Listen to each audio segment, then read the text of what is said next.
পুৰণি চাকৰিয়ালকে নতুন নিযুক্তিৰে কৃতিত্ব জাহিৰ মুখ্যমন্ত্ৰী হিমন্ত বিশ্ব শৰ্মাৰ আজি নিয়মীয়াকৰণ হ'ল ২৩,৯৫৬ গৰাকী ঠিকাভিত্তিক শিক্ষকৰ বৃদ্ধি নহ'ল নতুন চাকৰিয়াল পুৰণি চাকৰিয়ালৰ বৃদ্ধি হ'ল চৰকাৰৰ ১ লাখ নিযুক্তিৰ ভঁৰাল পূৰ্বতকৈ হ্ৰাস হ'ল দৰমহা ৰাজ্য চৰকাৰে আজি নিয়মীয়াকৰণ কৰিলে ২৩,৯৫৬ গৰাকী ঠিকাভিত্তিক শিক্ষকৰ চাকৰি শিক্ষাৰ অধিকাৰ আইন ২০০৯ আৰু অসম শিক্ষাৰ অধিকাৰ আইনৰ অধিসূচনা ২০১১ অনুসৰি নিয়মীয়া ৰূপত নিযুক্তি দিব লাগিছিল যদিও সেই সময়ত সৰ্বশিক্ষাৰ অধীনত ঠিকাভিত্তিক হিচাপে নিযুক্তি দিয়া হৈছিল এইসকল শিক্ষকক ২০১৩ৰ পৰা এইসকল শিক্ষকক নিয়মীয়া শিক্ষকৰ দৰে পে স্কুলত আৰপি অনুসৰি বেতন প্ৰদান কৰে যদিও চাকৰি নিয়মীয়াকৰণৰ বাবে কোনো পদক্ষেপ গ্ৰহণ নকৰি কৰি ৰখা হ'ল ঠিকাভিত্তিক শিক্ষক সৰ্বানন্দ সোণোৱাল হিমন্ত বিশ্ব শৰ্মা চৰকাৰে বিভিন্ন সময়ত দি গ'ল নিয়মীয়াকৰণৰ প্ৰতিশ্ৰুতি অৱশেষত আহিল শিক্ষামন্ত্ৰী ৰণোজ পেগুৰ ঘোষণা যে এইসকল ঠিকাভিত্তিক শিক্ষকৰ চাকৰি নিয়মীয়াকৰণ হ'লে তেওঁলোকৰ চাকৰিটো হৈ পৰিব এটা নতুন চাকৰি হিচাপ নহ'ব তেওঁলোকে কৰি থকা চাকৰিৰ কৰ্ম অভিজ্ঞতা নাথাকিব বেতন ইনক্ৰিমেণ্টৰ ধাৰাবাহিকতা আৰু দৰমহা হ'ব নতুন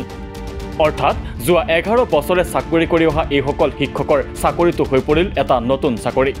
তেওঁলোক হ'ব নতুনকৈ নিযুক্তিপ্ৰাপ্তৰ দৰে যোৱা ১১ বছৰে চাকৰি কৰি বৰ্তমান তেওঁলোকে যিমান দৰমহা লাভ কৰিছিল সেয়া নোহোৱা হ'ল নতুনকৈ আৰম্ভ হ'ব এইসকল শিক্ষকৰ দৰমহা অৰ্থাৎ বেতন সুৰক্ষাসহ চাকৰি নিয়মীয়াকৰণ নহ'ল এইসকল শিক্ষকৰ চাকৰি যোৱা ১১ বছৰে চাকৰি কৰি অহা এইসকল শিক্ষকৰ বৰ্তমান দৰমহা প্ৰায় ৪১,০০০ টকা কিন্তু নিয়মীয়াকৰণ হোৱাৰ পাছত দৰমহা হ'ব ২৯,০০০ টকা চাকৰি নিয়মীয়াকৰণৰ নামত কৰ্তন হ'ল প্ৰায় ১২,০০০ টকা দৰমহা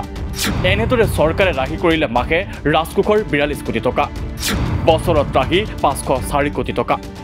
কিন্তু কি ভুল আছিল এইসকল শিক্ষকৰ ৰাজকোষৰ ধন ৰাহি কৰিবলৈকে কৰা হ'ল নেকি এই ব্যৱস্থা ইফালে এইসকল পুৰণি চাকৰিয়ালকে নতুন নিযুক্তিৰে মুখ্যমন্ত্ৰী হিমন্ত বিশ্ব শৰ্মাই কালে ১ লাখ নিযুক্তিৰ প্ৰশস্তি শ্ৰদ্ধাৰ শিক্ষক মণ্ডলী